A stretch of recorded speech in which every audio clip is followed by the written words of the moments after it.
one of the problems we faced in our project was all the stuff on the project was on paper or on a computer somewhere. Mm-hmm.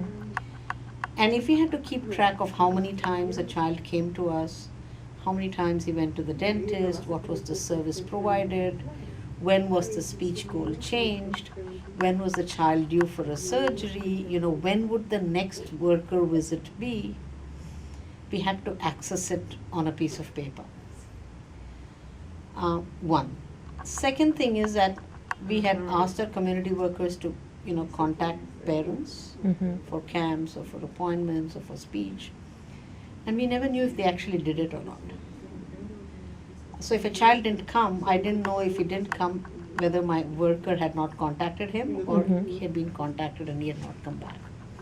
So we definitely needed a better monitoring system within the community. We needed to be able to look at the community, our kids, our children, our individuals as a whole. Mm-hmm. We also needed to look at what each child was getting. And we knew we had to build a database. So we started working with somebody to build a database that would allow us. But we needed multiple people to enter into this database. So we needed the speech therapist to enter data. We needed the orthodontist to enter. We needed the community worker to enter. Mm-hmm. And all of them were on different locations. And the only way we thought we could do it was if we built an app that would allow data entry from different points, but it would all go into this database. Mm-hmm. And therefore we designed this Project E-MPOWER, where we really worked with somebody who has done some work like this in the community, where actually they had used it for mapping water resources. They had used community workers, trained them to use a mobile phone app where they would look at a water resource, whether it was a water pump or a lake or a pond or a tap. Mm-hmm. They would test the quality of the water and enter the data about the quality of the water. This data would be analyzed by somebody at the other end, and they would decide if this was a safe or an unsafe water source. And this water source would be marked off, and strategies for converting this unsafe water source into a safe water source were taught at the level of the village. Okay. This was a hugely successful project.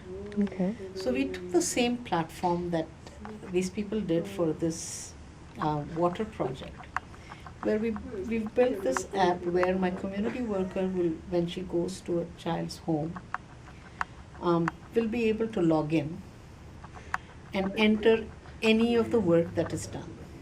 Or if there's a new child who's identified, she'll be able to go and enter all the data about the child, including the appointments made, a brief screening of the child, the data would be entered. And this app is GPS, enabled. So we would be able to plot where the child is in the community. So that enables us to see across the 6,000 square kilometers where our children are. Mm-hmm. We will be able to find out what is the service any child has got, and what is the next service that is designed for this child, because we will say the review is on this date. When the child goes for a dental opinion, the dentist will be able to enter. And so earlier what we were doing in a little book, that became mobile monitoring, where we had to be, on the phone. Mm-hmm. Now this data, when the community worker enters, it will come to our server. So on any day, I will know how many kids in the community have been seen, what work have they received, who has been scheduled for, whatever work next week or the next month. And we are hoping we'll be able to get little audio recordings. So we will be able to build up that database.